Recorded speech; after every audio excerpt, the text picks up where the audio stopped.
नमस्ते दोस्तों। मैं हूं लक्षित और आज जो कहानी मैं आपको सुना रहा हूं, सुनने के बाद आप भी एक पल के लिए चुप हो जाएंगे। आज क्राइम की सच्ची कहानी हरियाणा के शहर हिसार के पास एक गांव है बरवाला से। यह कहानी है 2001 की। और अगर इस पूरे मामले में जो आरोपी पाई गई महिला, उसे अगर सजा होती तो यह देश का पहला ऐसा कांड बन जाता जिसमें महिला को फांसी दी जाती। लेकिन ऐसा हो नहीं पाया। क्या है ये पूरा किस्सा मैं आपको सुनाने जा रहा हूं। हिसार के पास बरवाला नाम का एक गांव है और वहां रहता है रेलूराम पुनिया का परिवार। ये साल है 2001 का। रेलूराम पुनिया जिन्होंने अपना करियर तो शुरू किया था ट्रक में एक क्लीनर के तौर पर, लेकिन उसके बाद काले तेल के बिजनेस में ऐसे आए कि फिर कभी पीछे मुड़कर नहीं देखा। और देखते ही देखते वो हरियाणा के सबसे रिच लोगों में शामिल हो गए।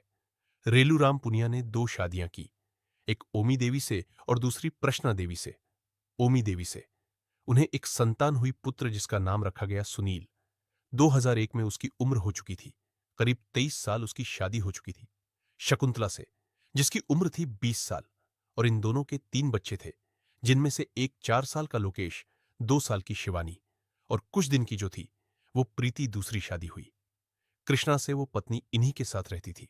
उनसे इन्हें 2 संतानें हुई, एक 16 साल की प्रियंका जो इनकी सबसे छोटी बेटी थी, और एक प्रियंका की बड़ी बहन जिसका नाम है सोनिया।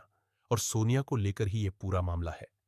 असल में सोनिया को प्यार हो गया संजीव कुमार नाम के एक शख्स से। और न सिर्फ प्यार हुआ, बल्कि उसने घर वालों की मर्जी के खिलाफ शादी भी कर ली। अब घर वाले खिलाफ क्यों थे सोनिया की इस शादी के? उसका सीधा सीधा कारण था कि संजीव कुमार उतने अच्छे घर से नहीं आता था जो स्थिति रेलूराम पुनिया की थी। रेलूराम पुनिया के बारे में मैं आपको और जानकारी दे दूं। 1996 वो साल था जब ये अपने इलाके से विधायक भी बने और उन्होंने निर्दलीय चुनाव लड़ा। यानी अपने इलाके में इनकी अच्छी पूछ थी, हर कोई बहुत पसंद करता था। सेल्फ मेड थे और बहुतों के लिए मिसाल थे। इनके पास कई करोड़ की संपत्ति थी, न सिर्फ हरियाणा में बल्कि दिल्ली, फरीदाबाद और कई शहरों में कई सारे फ्लैट्स थे। उस वक्त 2001 की अगर बात करें तो इनकी संपत्ति की जो कुल कीमत आंकी गई वो करीब 50 करोड़ रू है। सोनिया, जिसने अपने परिवार वालों की मर्जी के खिलाफ जाकर 1998 में संजीव कुमार से शादी कर ली थी, वो अक्सर अपने पिता से बहुत सा पैसा मांगा करती थी, क्योंकि शादी तो उसने कर ली थी, लेकिन इसके पति का कुछ काम चलता नहीं था। हालांकि पिता भी इस शादी के खिलाफ इसलिए था क्योंकि पति के पास कुछ खास काम करने को था, नहीं जो उसका पति था। संजीव कुमार वो जूडो क्रांति का चैंपियन था और ये टाइकोंडो की, और दोनों की मुलाकात भी एक स्पोर्ट्स इवेंट में हुई थी और इसलिए प्यार हो गया था और शादी हो गई थी। शादी होने के बाद हमेशा ये बहस चला करती सोनिया और अपने पिता रेलूराम के बीच में कि आप मुझे थोड़ी सी संपत्ति क्यों नहीं दे देते। और इस पूरे मामले में जो सबसे ज्यादा विरोध जाता था वो था उसका सौतेला भाई सुनील, जो कि रेलूराम की पहली पत्नी ओमी से पैदा हुआ था। अब सोनिया के मन में कहीं ना कहीं ये प्लान बनने लगा कि मेरे पिता के पास करोड़ों रुपए की संपत्ति है, उसमें से कुछ करोड़ ही तो मुझे चाहिए है। मैं भी तो जो 3 संतानें उनमें से एक हूं। भाई एक सुनील है, उनका बेटा, और एक मैं हूं सोनिया, और एक मेरी छोटी बहन है प्रियंका। तो हम 3 ही तो हैं। इतना बड़ा जो कारोबार है इनका, इसमें से कुछ करोड़ दे देंगे तो क्या हो जाएगा? हमारा घर चल जाएगा, मेरा पति कुछ काम कर लेगा, उसका कोई बिजनेस हो जाएगा। लेकिन पिता सुनते नहीं थे। एक दिन उसके मन में यह विचार आया कि आज मैं अपने पिता और इस पूरे खानदान से बदला लूंगी, क्योंकि अगर ये सब न रहे तो इस सब की पूरी वारिस मैं हो जाऊंगी। और फिर तो मेरे पास एक नहीं, दो नहीं, बल्कि कई 100 करोड़ होंगे। ऐसा सोचकर उसने एक प्लान बनाया। प्लान यह था कि 24 अगस्त 2001 को उसकी सगी छोटी बहन प्रियंका का बर्थडे होता है, जिसे पूरे गांव भर के साथ मनाया जाना था। लेकिन उसने पिता को आइडिया दिया कि पिताजी, हम एक काम करते हैं कि हम प्रियंका को सरप्राइज देते हैं। वो बाहर रहकर पढ़ती है, उसको घर लाते हैं, पूरे घर को सजाते हैं और एक ऐसी पार्टी करते हैं जिसमें सिर्फ घर के लोग होंगे। क्या आप हर वक्त गांव भर के लोगों के साथ करते रहते हैं? खैर, वो इस शर्त पर तैयार हो जाते हैं और 23 से 24 की दरमियानी रात, यानी बर्थडे के एक दिन पहले, एक बढ़िया सजावट की जाती है। घर की सोनिया खुद प्रियंका को बुलाकर लाती है और इस पार्टी में घर के सभी लोग शामिल होते हैं। कौन कौन लोग हैं मैं आपको बता चुका हूं। रेलूराम है, रेलूराम की पत्नी कृष्णा है, कृष्णा की दोनों बेटियां हैं।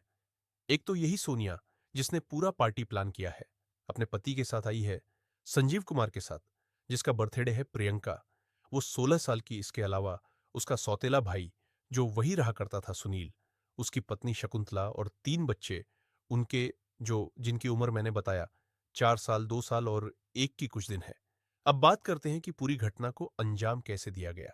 तो जब घर के सब लोग इकट्ठे हुए तो पहले से ही सोनिया ने प्लान बना रखा था कि हम आज प्रियंका की मनपसंद खीर बनाएंगे, और इसी खीर में प्लान किया गया था कि अफीम मिलाई जाएगी।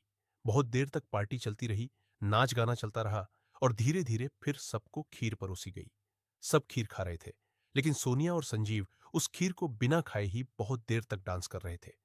खीर परोसे जाने के बाद जब कुछ समय बीत गया, तब सोनिया ने संजीव से कहा कि जाओ, जाकर देखो, सब सो गए।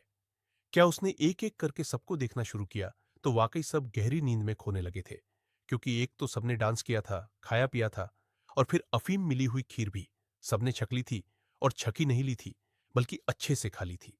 इसके बाद सोनिया ने कहा कि देखो, आज की रात है, ये पूरा परिवार साथ में है, इस पूरी संपत्ति की अगर इस दुनिया में कोई भी वारिस है तो सब के सब इस छत के नीचे है, और अगर इस छत के नीचे हमने इन सबको आज खत्म कर दिया तो ये पूरी की पूरी प्रॉपर्टी जो कई 100 करोड़ की है, कई 100 एकड़ में फैली है, वो सिर्फ हमारी हो जाएगी। ऐसा कहते हुए सोनिया ने संजीव से कहा कि तुम अपनी रिवॉल्वर तो लाए हो ना। वो कहता है कि रिवॉल्वर तो मैं लाया हूं, लेकिन रिवॉल्वर में गोलियां 6 है और यहां 8 लोग हैं। अगर एक आध गोली भी मिस हो गई तो सब के सब तो नहीं मरेंगे, और वैसे भी 6 गोली से ज्यादा 6 ही लोग मर सकते हैं। इसके बाद सोनिया कहती है कि हमें रिवॉल्वर से नहीं बल्कि रॉड से करना होगा, और वो एक रॉड निकाल कर लाती है और कहती है कि तुम्हें एक एक करके सबको खत्म करना है।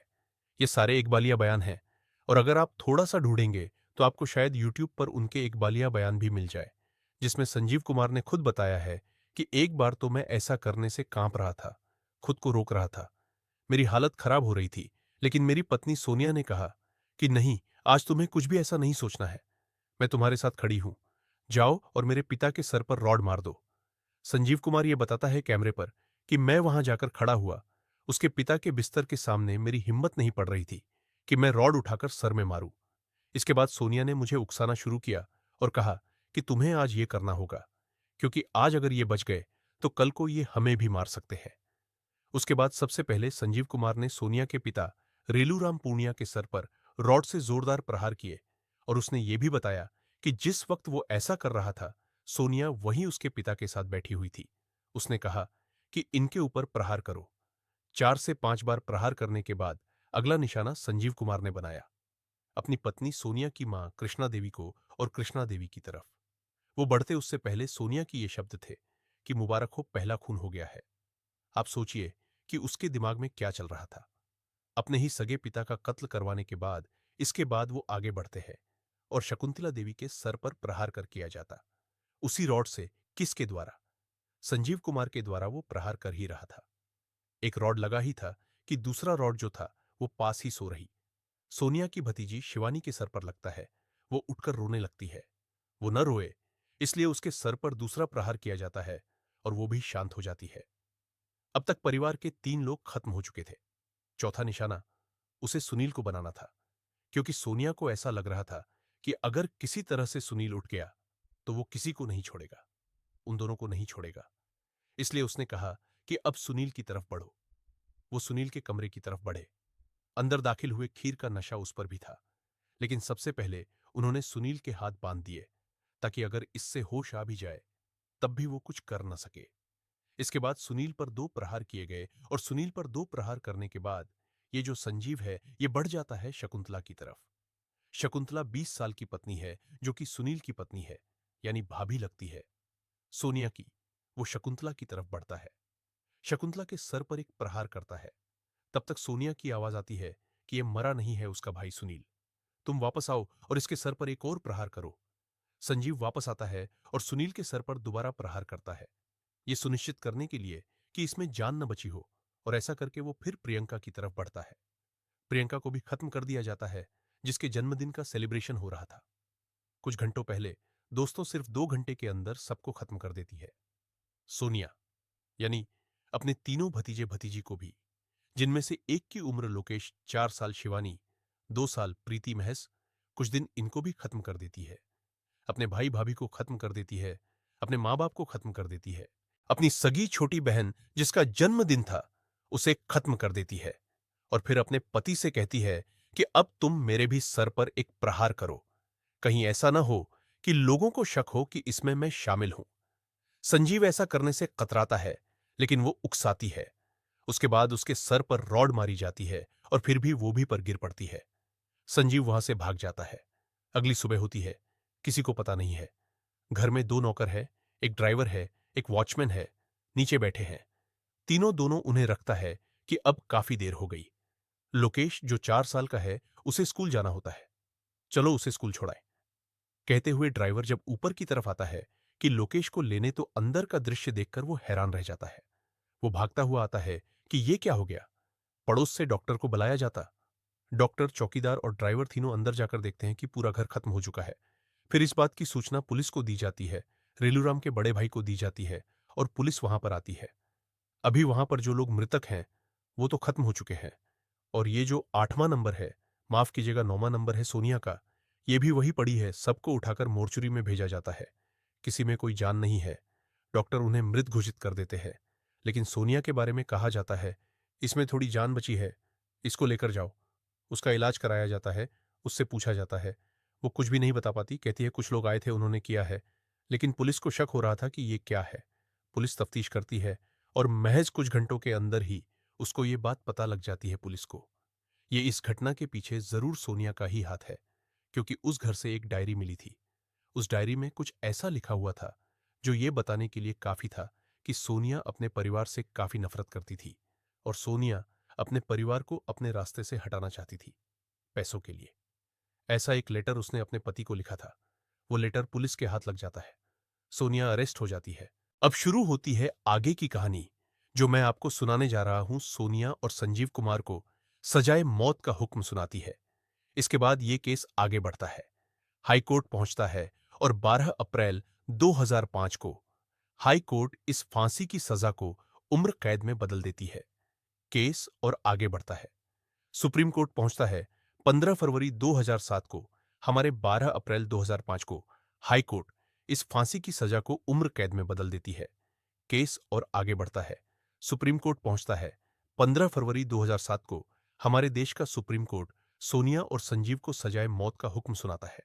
इसके बाद एक तारीख और आती है, और वो तारीख है 23 अगस्त 2007। यानी इस घटना को हुए 6 साल पूरे होते हैं। और एक जो ये दया याचिका दी जाती है, संजीव और सोनिया की तरफ से उसे खारिज कर दिया जाता है। यानी अब लगभग ये तय हो गया था कि संजीव और सोनिया इस दुनिया में नहीं रहेंगे, उन्हें फांसी पर लटका दिया जाएगा। इसके बाद हिसार का सेशन कोर्ट उनकी फांसी की तारीख मुकर्रर करता है, और वो तारीख होती है 26 नवंबर 2007। लेकिन फांसी नहीं होती, क्योंकि अब वो राष्ट्रपति से अपनी दया याचिका करना चाहते हैं।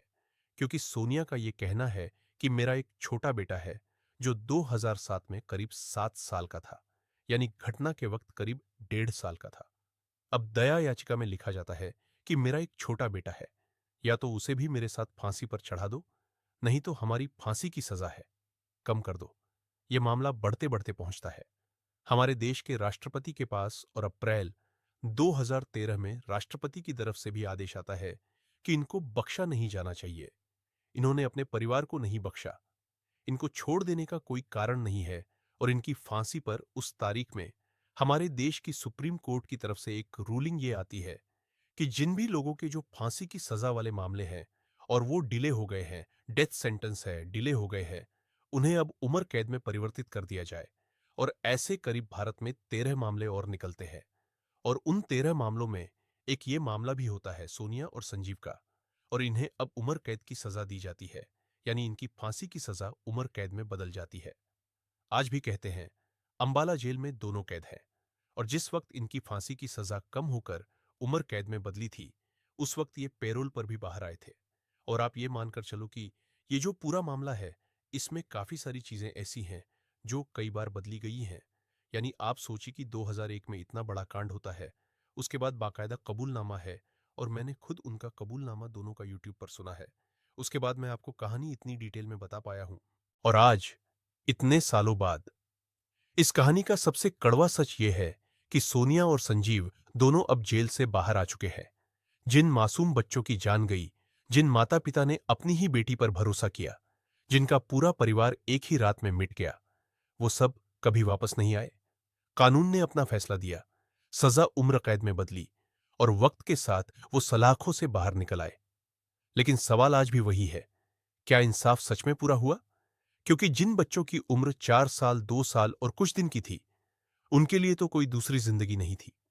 ये कहानी हमें यही याद दिलाती है कि हर अपराध का अंत जेल नहीं होता। कुछ अपराध ऐसे होते हैं जो समाज के जमीर पर हमेशा के लिए निशान छोड़ जाते हैं। और शायद यही वजह है कि ये मामला आज भी लोगों को डरा देता है, क्योंकि कातिल बाहर है, लेकिन मासूमों की चीखें आज भी उस घर की दीवारों में कैद है। ऐसी ही सच्ची और खौफनाक कहानियों के लिए चैनल को सब्सक्राइब करना मत भूलना, क्योंकि अगली कहानी शायद आपकी सोच से भी ज्यादा डरावनी हो।